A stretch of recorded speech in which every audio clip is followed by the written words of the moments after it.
বছরের শেষ দিন বলতে গেলে হ্যাঁ সত্যিই বছরের আজকে শেষ দিন। আজকে যে মায়ের কাছে যে ভক্তরা আসছে পুরনো বছরটাকে ইয়ে করার জন্য সবাই আসছে, পুজো দিচ্ছে এবং নতুন বছরে যদি কালকেও ভিড় হবে, এই জন্য কালকে যারা পুজো দিতে পারছে না তারা কিছু মানুষ আছে যারা আজকেও পুজো দিয়ে চলে যাচ্ছে।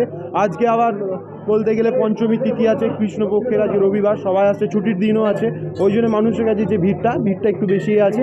সবাই আসছে, পুজো দিচ্ছে, মায়ের কাছে মনস্কামনা জানাচ্ছে নতুন বছরে যাতে তাদের সবার ভালো কাটুক, সেই আমরা মনস্কামনায় তাদের বিয়ে করার জন্য মায়ের কাছে নিবেদন করছি। তাদের সমস্ত সংকল্প করা হচ্ছে, সমস্ত দিচ্ছেন। ভিড় তো সাংঘাতিক ভিড় বেড়ে গেছে, মায়ের মন্দিরে সবাই আসছে, লাইনও বাড়ছে, সবাই পুজো দিচ্ছে, সবাই শান্তিভাবে পুজো যেন দিতে পারে সেই কামনা মায়ের কাছে করছি এবং সবাই যেন সুস্থভাবে থাকতে পারে, গোটা বছরটা ভালো কাটে সেই কামনা করছি।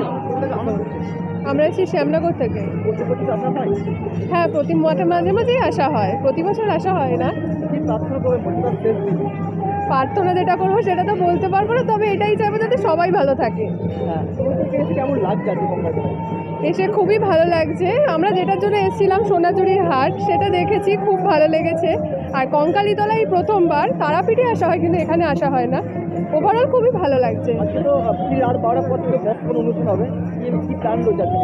আজকে যেহেতু ফ্যামিলির সাথে এসেছি, সবাই মিলে আছি, খুবই ভালো আছে। তার মধ্যে আমাদেরই একজন ফ্যামিলি মেম্বারের কালকে বার্থডে, রাত 12টার সময় বর্ষবরণের সাথে সাথে বার্থডেও হবে।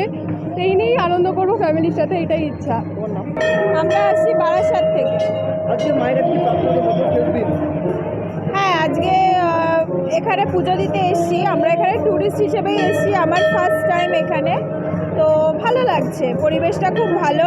আর প্রার্থনা করব, দেখুন 2-3 বছর পাস্টে যা হয়েছে, আমরা পুরো ওয়ার্ল্ড জুড়ে যা ভোগ করেছি সেরকম যেন আর কিছু না হোক, সবাই ভালো থাকুক। আর সবার নতুন বছর কাল থেকেই শুরু হবে, তো সেটা যেন সবার ভালো হোক।